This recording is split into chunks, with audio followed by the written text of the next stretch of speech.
Good morning and thank you for joining us. It's time for Citizen Extra with me, Lillian Muli, and we are back on the campaign trail, and the National Super Alliance kicks off their vote hunting in Kiambu. NASA's presidential candidate Raila Odinga is expected on a Meet the People tour of President Kenyatta's backyard. On the other side, the Jubilee Party resumes its campaigns in Machakos and Kajiado counties. President Uhuru Kenyatta will lead his team to this area that voted overwhelmingly for the opposition. We'll be keeping you up to date on his trail. Still in politics, Nairobi County Security Commanders are meeting today over plans to secure the city before, during and after the elections. The meeting coming only a day after the European Union election observation warned of potential post-election violence. We're staying with that story, and still on the election mood, the National Cohesion and Integration Commission is expected to speak out against growing divisive remarks that continue to characterize political campaigns, as well as caution politicians against beating the drums of hate with only 34 days left to the polls. And finally, the Kenyan youth through the G-Activate Forum are gathered at the Kenyatta International Convention Center to present their socio-economic wish lists to presidential candidates. G-Activate will launch a youth declaration based on a survey which identified corruption, unemployment, health and food security as the biggest issues facing them. We'll keep you posted on that. That's our news diary on Citizen Extra. It's 34 days to the general election here in Kenya. I trust you're keeping well. Our guest analyst in studio this morning, Danstan Omari. He's a political analyst. And good morning, sir. This morning we're looking at both the president and his deputy, seemingly keen to slice a chunk of the Ukambani region's votes from NASA with the tour of Ukambani. Also, on the other hand, Raila will lead his brigade in the hunt for votes in Kiambu, a region which is President Uhuru Kenyatta's backyard. Let's begin with, the fact that both these candidates are traversing each other's perceived strongholds, and what you make of this. Well, there is a misnomer that there are strongholds for Jubilee and strongholds for NASA. The elections of 2013 was based on stronghold because of the strong, passionate appeal of the ICC case, where people were ethnically balkanized to have a very strong hold where nobody could score more than 5%. These elections are very, very different. In my own perspective, Lillian, Uhuru Kenyatta will get votes the whole country. The same thing will apply to Raila Odinga, because these elections are more based on issues, the issues that both parties are trying to address, the challenges facing Kenyans. There are people in Gatundu who face the same problems that the people in Bondo are facing. People in Kiambu today will be very receptive to the NASA brigade, the same way we are seeing Uhuru Kenyatta heading to Machakos. So in my own view, I think that every presidential candidate is likely to attract votes the whole country across board. Then two, there are also people who are paid to attend to those rallies. Are these crowds that we are seeing are crowds that will translate into votes, or they are crowds that come to observe and be entertained by the helicopters and the types of dances that go there?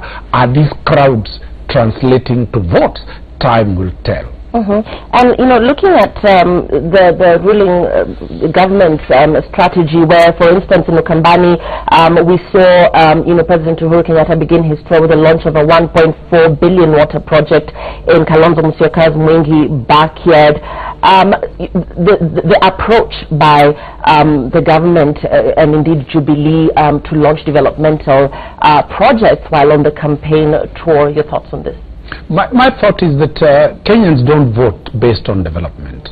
The issues that are going to decide who is going to be elected is the perception, the propaganda perception that one, Jubilee represents a certain class of communities, while NASA represents a certain ethnic group. In my own view, whether Jubilee tries its so hard to sell the development agenda, which they have done tremendously well in terms of development, the reality on the ground is that very few Kenyans are going to vote based on development issues. And therefore, in my view, what could be the selling point is how do the people be made to feel comfortable within a political formation, so that whether Jubilee launches those massive infrastructure developments within, say, Kuru or in the Kamba nation, the propaganda machine is that is a conduit of corruption.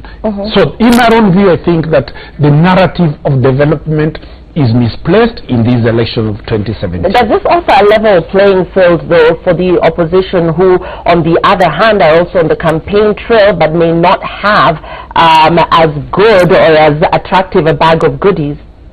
The law as it is, it's very clear that we passed a law that says that any sitting government should not use government development agenda, taxpayers' money, to be dished out towards the last days of the campaigns to allow a level playing field. But that has been ignored. The agencies of government that are supposed to enforce that, the IBC, the DPP, the Inspector General of Police, all the other organizations are quiet. So in my own view is that the ground is not on an equal playing ground between the NASA and Jubilee. Jubilee seems to have an advantage and using that, but also it is a counterproductive issue, because the questions the NASA has tilted the argument is that why now?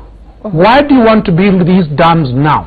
3 weeks, that is 39 days or 35 days before you exit office. So that as much as that Jubilee is using it, it is also counterproductive to their elections agenda. What then should Jubilee sell, you know, as opposed to the development projects, the title deeds and what have you, what we've, you know, been seeing them dishing out on the campaign trail? What do you think would be a better and fairer narrative for them to sell?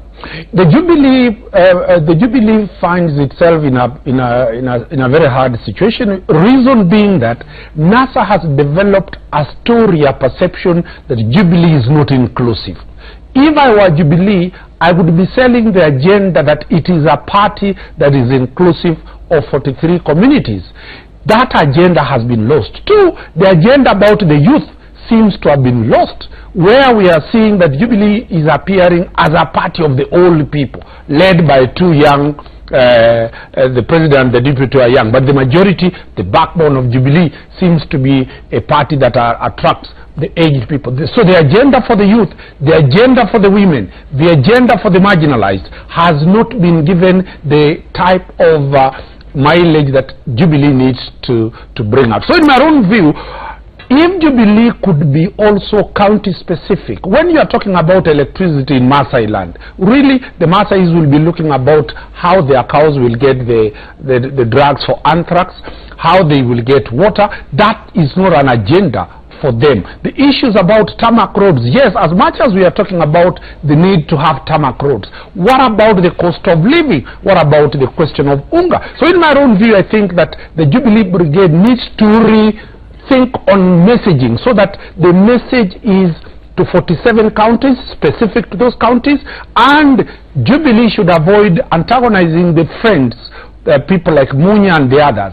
The more they are antagonizing their friendly colleagues, the more NASA is getting that message. So I think that the messaging of Jubilee is not up to date. Right, and just before we go back to Jubilee, let's talk about Raila Odinga, who is expected also to campaign in Kiambu. Yesterday he received 13 defectors, most of them sitting MCAs and aspirants from Kiambu County. Is this of any significance? Has NASA gained ground even in areas perceived to be President Uhuru Kenyatta's stronghold? The 13 defectors are very strategic. If you remember, Lillian, there used to be the J.J. Kamodo approach, where J.J. Kamodo could always tell Moi that the whole of the Kikuyu nation is in Kanu, and Kanu alone. But when the results are announced, not even in Madhioya constituency, Moi could get 10 votes. But the end result is that J.J. Kamodo always was in government. So the defectors have asked themselves that in the whole of Kiambu region, the people in the Jubilee ticket are likely to win the seats. If they win the MCA positions, these people have no relevance at all. So they have said let us support NASA. In case NASA forms government, NASA is deficient of very many people from Mount Kenya region. There are very few. So we will be the king makers. We will be the people who will get positions in the NASA government. That is a very selfish way of moving to it. But also, we cannot lose focus that this election, whoever wins, it will be 50 plus 1 vote. So whoever defects to NASA or whoever defects to Jubilee, that is 1 vote that can make a rerun or remove a rerun and declare somebody a winner. Therefore, this is an election where every formation must get at least 1 more vote, because the elections is by universal suffrage. 1 vote matters. It is not the thousands, the hundreds, the millions of votes that matter. It is that 1 extra vote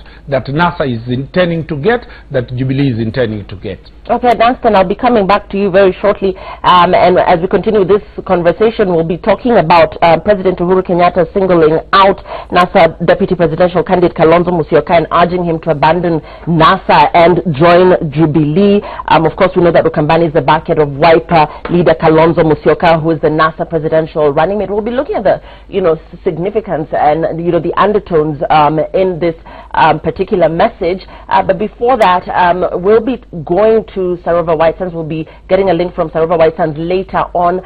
We understand that judges are expected to hold a conference there. We'll be getting the exact nature of what it is that they will be outlining there during that conference and issues that will be discussed. But before that, let's also get feedback from the ground in Uasin Gishu County. That's Eldoret, where John Wanyama is on standby. We're looking at the general mood in the area ahead of the elections, which are 34 days away, as well as the medics strike and the current state of affairs in hospitals in the area. Let's listen in. Thank you very much, Lillian, and good morning. Here in Eldoret, Uasin Gishu County, things that are affecting most of people here, besides the election, is that nurses' strike is here with us, and people are really suffering because of this nurses' strike in Uasin Gishu County. If you remember, Lillian, it's 1 month, 4 days since the strike started in Moi Teaching and Referral Hospital, and the referrals that were being directed to the hospital, now they are being directed elsewhere. We don't know where, but most of Kenya who can't afford private facilities are really suffering from this region. Away from nurses' strike, Lillian, lecturer strike is also looming here in Uasin Gishu. As you remember, the strike lecturers nurses started yesterday, and in Moi University we are just being told that things are on go slow. The lecturers have not really down their tools down, but they are on go slow, just waiting for a formal communication for them to go on strike. The same in University of Eldoret, they are also waiting for the same announcement from their secretary. Lillian, you will remember that here in Uasin Gishu, politics is still on the ground, but both the incumbent governor Mandago and the businessman Zedekiah Butotich, they have just taken their politics on the ground. They are going door to door to ask for votes. We have not really seen them in town coming here and maybe having big crowds as they campaign, but they have decided to go door to door to look for these votes so that they can be elected when come 8th of August. Lillian, and in Elgeyo Marakwet, things are also changing. When you remember when the president was there last time, things were totally different when the governor was heckled and he was not allowed to speak. Today, Elgeyo Marakwet County is divided into 2 tribes, that is Marakwet and Kayos. Now, Kayos are saying Marakwet have a lot of seats in terms of governor, women rep, and senator. Now they have decided to go with their own, and they are saying they have numbers, 165,000 votes compared to Marakwet who have 65,000. So really, Lillian, the politics we are expecting here is that in Elgeyo Marakwet, people, what they are looking at, is it the incumbent or is it the independent candidate? Now that the government, the current government there is both the major seats are from Marakwet, you name governor, women rep, and the senator are from Marakwet, and Kayos are feeling that they have been left out in the leadership. So we are waiting to see what will come out in the 8th of August. And you know, as Lillian, as you know, the people to decide are Kenyans who are going to vote on that particular day. Back to you, Lilian. Thanks for that, John Wanyama. That's John Wanyama in Eldoret. We want to take a look at the state of affairs in Kisumu County, where Laura Achieng is on standby. Laura? Yes, thank you very much. And we are here in the county of Kisumu, where some of the issues that are going on are actually majorly political because of considering the August 8th polls. Now we're seeing some of the political forms here already taking shape. For example, today we have a training coordinated by the county commissioner that is basically aiming at training youth to shun violence and embrace peace during the coming polls. Now, among the stakeholders that we expect to see here in the county of Kisumu today include NCIC, which is the National Cohesion and Integration Commission. Nakada will also be here, and speaking to the county commissioner earlier on, he said that some of the issues they want to tackle include teaching the youth to shun violence and keep away from drugs during the coming elections. That is, of course, during, before, and also after the elections. And of course, we will also be following up on the views of the people here concerning what they expect the candidates to be doing during their campaigns, and also we'll be following up on the nurses' strike and bring you the latest update from the hospitals. Back to you, studio. Thanks for that. That's Laura in Kisumu County. We'll be talking to her a little bit later on Citizen Extra. We're joined in studio by Odoyo Owidi, who is a political analyst. He's joining Danstan Omari, also a political analyst, as we look at politics and the campaign trail, 34 days to the August polls. We're looking at President Uhuru Kenyatta's campaigns in Ukambani, which is, of course, perceived to be a NASA stronghold. You know, Wiper leader Kalonzo Musyoka, who's the NASA presidential running mate, that being his backyard. And yesterday, the president, you know, and actually over the weekend, the president singled out the Wiper leader, Kalonzo Musyoka, and asked him to jump ship and join Jubilee. What do you read into that? You know, politicians make statements. Some are made for the immediate audience. Some are made for the media to spread out throughout the country. Some are made simply just to create perception. Of course, the president knows very well it is not possible now or before for Kalonzo Musyoka to move over into Jubilee. However, he had to make to the statement to create a perception that actually it is possible to take the Kamba vote to move them over, including their leader. Right. And when we look at the turnout in Makueni, which was pretty high, looking now at Machakos, you know, what are we expecting to see there, Danstan, in terms of numbers, seeing that we have the Alfred Mutua camp there, but then again we also have the NASA camp, which is perceived to have more numbers, particularly within Machakos. What do you expect the turnout in Machakos to be when you compare it to that of Makueni and Mwingi? Lilian, what my take is that the turnout is going to be massive. If people will be paid to attend, people will attend. If people will want to watch the president, and the president is such a serious, has a serious motorcade and a serious allure to every other citizen, that tells you, to me, in my own view, the rallies have no implication of how the voter is going to vote in both sides. The same way that Raila Odinga is going to have massive turnout in Kiambu. So in my own view, I think that the issues that are going to be dealt with in Kambaland are, one, is the Kamba nation going to disown one of their sons, who Raila has said that he will support Kalonzo in 2022 as the next presidential candidate. So that is the question that the NASA brigade is trying to push through. If we look at what happened yesterday in Bungoma, the deputy president was telling the Luya nation that my running mate will be Eugene Omalo. So the elections of 2022 are being played today in Ukambani, where the president is trying to say, if Kalonzo joins me, he will be the running mate. He will be the deputy to the Deputy President William Ruto. So in my own view, the elections of 2017 seems to have been taken aback, and the elections that we are dealing with are elections of 2022, which will be very fatal, especially to Jubilee. But we cannot ignore the fact that there are very many members of the Wiper Party who moved to the Jubilee Party. Those people, anybody will say they have no clout. Any vote counts. Every candidate has 10 or 15 people who are loyal to him. Therefore, the president showing the president's votes in Cumberland will be more than they were in 2013. And that is what the president is saying. Let us move in, whether we add a vote today, we move in next week, we add 2 votes.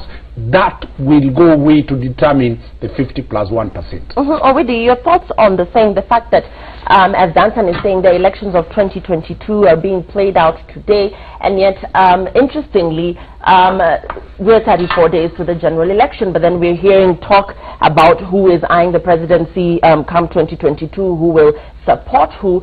We know that in local dailies today that Raila Odinga has clearly come out strongly as saying that this is his final stab at the presidency. What are you reading into this? Lillian, you know, the political following, all politicians do know, depend on the size of hope and the size of the prize ahead. That is why people keep on dangling this 2022 prize, because the prize for now is already determined. So they have to keep the people hoping. You know, even in religion, people hope for the kingdom of God rather than the little things that God do to them on this earth.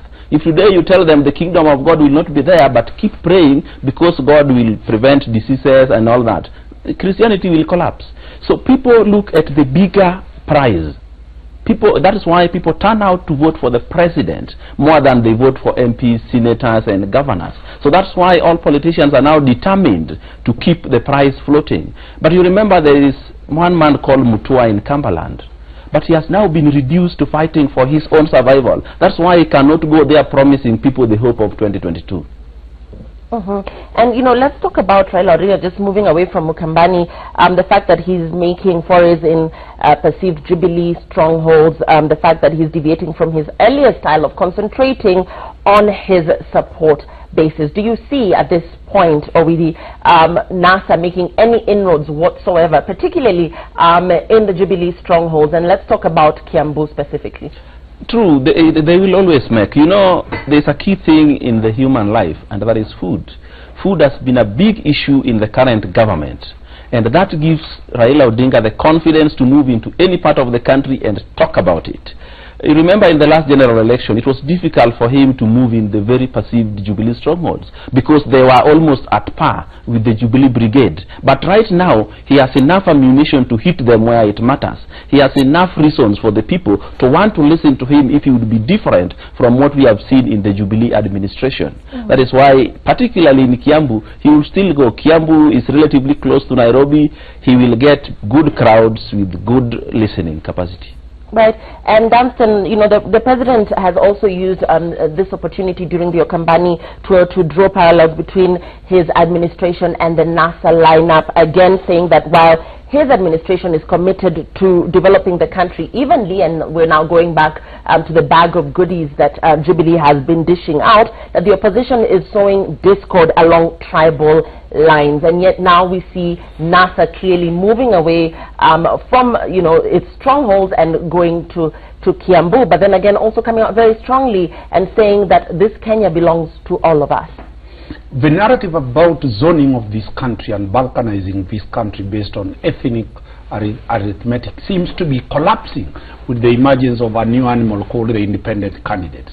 The independent candidates have made that monogamy point of view that this is a stronghold not to be a stronghold. We are seeing pockets that have already sprung out from Mount Kenya region. The Kikuyu nation is divided. The Mount Kenya region that was there 2013 is totally divided. The Rift Valley block, out of Ruto Isaac's entry, you've seen a lot of tectonic movements moving on. The Munya region of the Meru side is moving in a very fast manner. So in my own view is that there seems to be the death of tribalism by the emergence of the independent candidates. The question, Lillian, I've always asked is, where will the money of those billionaires from Central Province and Rift Valley who are orphans? They are not in Jubilee, they are independent candidates, and they are being told they must step down. They are arguing the person who rigged them is now telling them to move out. Are these people silently funding NASA? Are there people likely to vote with NASA? Is it the same arithmetic that we are likely to see in Luo Nyanza? Where are the likes of the Ochilo Ayako, the Gumbo, the Ranguma? Where are they likely to tell their voters to vote for? Are they going to vote for Raila Odinga, the party that rigged them out? So that new emergence of very strong independent candidates that have money, that have people, is likely to cause the issue. Kiambu, when we look at the MCAs that defected, all of them are sitting MCAs. They were elected on a Jubilee ticket. They were all swept out. And the argument is that the elections, the party primaries, were rigged by somebody in the headquarters at Jubilee. Are we likely to see the Bernie Sanders theory of the majority that are quiet, the silent people, going to do what they know best on 8th? My arithmetic is that Raila Odinga is a project, not purely of the Luo nation, but a project of disgruntled Kikuyu businessmen who either have been edged out by the Chinese from contracts or have been edged out by the perceived enemy they call the deputy president. Or in my own view, there seems to be a serious paradigm shift between the old money that was in circulation from 1963 to the 2013 that used to trade with government, and the new type of young and energetic businessmen who are the Jubilee creatures for these elections. And we're talking about Central Kenya and what Dunstan there is alluding to. Do you agree on the same, that Raila Odinga might be a project of disgruntled elements? Lillian, you know, there's one thing that somebody called Henry Brougham once said: the educated are easy to lead but difficult to drive, easy to govern but impossible to enslave. Now, the last word, impossible to enslave. These political bigwigs have always enslaved their people for a long time, because majority of the voter was a person who knows who is our son and they vote, who is one of our own and they vote. That is no longer going to be the case. Education have moved in, and something has really created awareness, and that is the improved level of communication between one person and the next, between the educated and the uneducated, between the people who know and people who don't know, between those who live in urban areas and those who don't, between those who witness things happen and those who wait to hear what has happened. So it is no longer going to be who is our son to vote, because you see, the administration we have had today since 2013 has affected very many people in very many different ways. Today you cannot see a major local contractor anywhere, even if you wanted to use one. You have to go back and use the Chinese. And the Chinese have proved that they are not doing any work better than Kenyans. Kenyans can do just as much work. Where did Kirinyaga construction go? And that is probably must have been in the Jubilee stronghold. So it is not going to be business as usual anymore. Even the Kikuyu nation have seen the light that anyone can be president and anyone can be president and we benefit. That's a very interesting perspective. But then again, also going back to Kiambu, where the Jubilee Brigade campaigned last week, talking again about the independent factor, the independent candidates factor, do you also agree with what Dunstan said there? Because last week we also saw a big boost for Uhuru as independents withdrew their bid to support Jubilee candidates. I don't think this independent thing has so much effect on the presidential candidate, because in Kiambu, as in Kisumu and so on, they seem to be looking at the eyes of the electorate. What am I going to say? I have to say that I support Uhuru in Kiambu and Raila in Kisumu to get their votes. So for the time being, they are going to follow the presidential candidates that that they vie in their strongholds. So they may not affect the presidential vote very much, but they will to some extent, because people vote either because they like you or because they hate your opponent. Right, and you know, Dunstan, going back to Machakos, and you know, the Jubilee Brigade expected to campaign there, just looking at the numbers there, and in fact, and just going back to the fact that you had mentioned that crowds do not in any way translate to votes, the Ukambani vote, and where you see allegiance being, we know that there have been several defections from Wiper, those of the likes of Joe Mutambo and what have you. What do you see, what scenario do you see playing out within Ukambani 34 days to the polls? When I look at Ukambani, I look at Ukambani in two layers. One, the presidential vote. The presidential vote is already a closed chapter. That the majority of an 80% and above will be in NASA. But when it will come to the lower ranks, the governor downwards, it will be based on individuals. Who is the best candidate? People are not going to be hoodwinked to vote for Wiper candidates if that Wiper candidate does not measure to the standard of what the voters want. So in our own view, there are two layers of elections. The presidential debate is totally a different question, and the lower ranks are going to be very different. So today what we are going to see is going to be almost like a replica of what happened in Kirinyaga. Is the president going to campaign for the Jubilee candidates? How is he going to deal with the chap-chap people? The majority of Ukambani has chap-chap candidates. And there is an MOU between chap-chap, the Butua-led party, and Jubilee. How is it going to play out? Is the president going to push the agenda of Jubilee? And therefore, is chap-chap going to swallow and say, if the president comes here, he must, the way Madakarua said, there is an existing arrangement. The president must incorporate all of us. And the president in his mother tongue said, all these people are mine. Are we likely to see that narrative in Machakos today?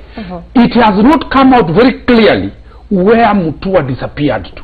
After Wavinya Ndeti came very strong and the courts made her almost become a serious contender with her, the song that is coming out, Ndwele and the others. Now she's becoming so strong a candidate in Ukambani. So we are likely... Do you honestly think the song has made any impact whatsoever apart from basically just, you know, exciting social media? Let me tell you, Lillian, politics is about visibility. When Yaliopita si Ndwele, what, it has become a song. She has stolen the thunder from Alfred Mutua. She is now the most visible Kamba personality, even ahead of Charity Ngilu, ahead of sitting governors like Malombe. So, and she knows very well how to take the public limelight. In my own view, the debate in Machakos today is likely to destroy Jubilee or make Jubilee stronger, depending on how Mutua is handled. If Mutua is mishandled, then are we likely to see the coalitions of the reality coming later, where Mutua will say, I better realign myself with Wiper and retain my position as a governor? Then the president will have to look for his votes. The reality is coming out today. Owidi, your thoughts on the same? In Machakos today, other than the Wavinya and Mutua battle, there are a lot of non-Kambas there, people from all parts of the country. The president would like to talk to them, because the battle now is no longer just the total tally. It is also about, how do I get the 25% in 24 counties? How do I create perception that I am a winner? How do I bring narratives that will spread throughout the country? Because politics is not just about who actually gets out to go and vote. It is also about those who convince others to come and vote. But as for Wavinya and Mutua, I think Wavinya now has a head start. People, the electorate, like to punish and reward. When they think they need to punish you, they don't care who replaces you. When they think they want to reward you, they don't care your capability. That is the electorate. And what that do you is make of his almost subdued approach of doing things, you know, since the court ruled in Wavinya's favor? Do you think that today might perhaps serve as an opportunity for him to make a strong comeback? Remember, Machakos is so full of NASA. So Jubilee going to campaign for Mutua is not going to change anything. It may even worsen it. So Jubilee is going there purely for their own presidential vote. Mutua may not benefit from their visit. Dunstan, you agree that Mutua may not benefit from this Jubilee visit? Actually, it might be the barrier day for Mutua politically, because the way things are going, when you look at the women rep, that is Senator Mudhama's wife. She's the Jubilee candidate, a non-starter totally. When you look at the luminaries now being arraigned against Mutua, in Nairobi County, Senator Mudhama has taken over the campaign for the Kamba Nation in Nairobi. When you look at the rich Kambas, the Peter Mudhoka, the people who are tilting towards they have gone quiet. When we look at Wavinya Ndeti, the IBC chair campaigned for Wavinya Ndeti tremendously. The narrative is that Mutua and Jubilee were using the IBC to bar Wavinya from contesting. So in my argument, the way this argument is going is that if Mutua does not get it right, the question Mutua is going to be faced. One, in the event that he loses, which is definite that with all factors constant, he is a non-starter in competition with Wavinya Ndeti. Number two, in the event that Jubilee does not win, where will Mutua go? The narrative in Jubilee is they have very many positions for people to be appointed. The numbers have become so huge that we even don't know where those positions are going to come from.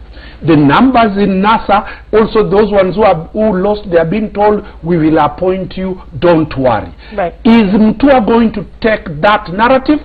I have seen the reaction of one CS called Kunjuri become so jittery of late after the Court of Appeal said that the polling results are final at the polling station. And you could see somebody making a point that, gosh, suppose Jubilee does not win.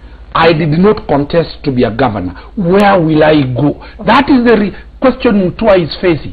Has Mutua become now shy of the media? What happened since Wavinya Ndeti was cleared to contest? Where did Alfred Mutua go? In my own view, political obituaries are going to be done today. And as my good friend says, the visit of the president to Machakos is not about Mutua. It is about his vote, to get that 50+1 vote and also to get 25% within 24 counties. And as we come to the top of this hour already, I'll forward this question to you and then back to you, Dunstan, on the same. Seeing that Jubilee is cognizant of the fact that this is a NASA stronghold, is there a likelihood that they could push for a 6-piece voting system while in Machakos today? I think they will be very careful about what they say. They will study the mood of the audience. I remember watching Kitui. There's something I noticed. The people in front were all in red. The people at the back were all in colors, and they were never caring about what the statements were.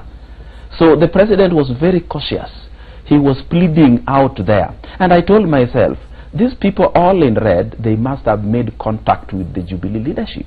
So they will have to sing their song, they'll have to cheer when they speak things, and so on. So the president will be cautious. Two, in Machakos, he will be very cautious. He will watch out for the crowd. What do I say? You know, there are people who speak early. And I'm sure the president or the deputy will study their body language and speak what they want to hear, because the battle here is do or die for now. What I see, Lillian, there are two double speaks. The president seems to be reading the mood very well, but he also gives the DP instructions to antagonize. When in Kirinyaga, the president said, I will work with whoever you give to me. When he was in Tarakanidi, the president said, I will work with whoever, you'll give it to me. But the deputy president was very clear. Mutalipa, governor, ni Jubilee. Senator, ni Jubilee. So, and that is the message that is going on, the double speak. So that the deputy seems to be testing the waters by insisting that we need 6-piece suit of Jubilee. But the president is saying, hayo ni ya deputy president. Mimi nimesema, give me the people that you think. But aren't they one and the same? Don't they? Are they essentially supposed to be reading from the same script? Essentially, under the collective agreement, they should be saying the same message. But you can only see that message was only done once in Kiambu, where they all said in Thika that they want a 6-piece suit of Jubilee. And after the resistance, the president has said he will work with any. The deputy president is insisting it must be in Jubilee. So is this discordant information coming from the president and the deputy president? How do we read it? Are we reading a disjointed party? Are we reading a strategy? Is it strategic, the types of messages we are seeing, or is it by coincidence that the deputy president in his campaign, him is saying 2022, he wants only Jubilee members to go to parliament, while the president is saying, I care least, all I need, all these people are my people. Whether one comes from NAC, whether one comes from an independent candidate, whether one comes from Chap, once they're in parliament, everybody has a price tag on their head. I will be able to work with them. So that is strategically what we are going to see. In the deputy president's message in Uasin Gishu, he told Buseki very well, step down and leave Mandago to be in charge. So what has changed? We are likely to see today the president saying he will work with whoever the Kamba nation will elect. But the deputy president will be very categorical that he wants a 6-piece suit. We are yet to see what will come. Yeah, we're yet to see. And as we come to the top of this hour, gentlemen, a summary of what impact these respective campaign tours are going to have in the respective regions, looking at Raila's campaigns in Kiambu, a Jubilee stronghold, and looking at the Jubilee Brigade's campaigns, the presidential campaigns in Ukambani. What is likely to be the impact there, Owidi, in summary, as we close this hour? You realize that this is a very close contest. One vote makes a difference. So if Raila can go to Kiambu and run away with 30 votes, that's well and good. If Uhuru can run to Homa Bay and run away with 2 votes, that's well and good. So it is a very closely fought battle that you must get every little vote you have to get. But it is also a way of creating awareness, a way of radicalizing people so that the turnout comes out good, because all those are factors which will determine the final results. But also know that there is different levels of loyalty.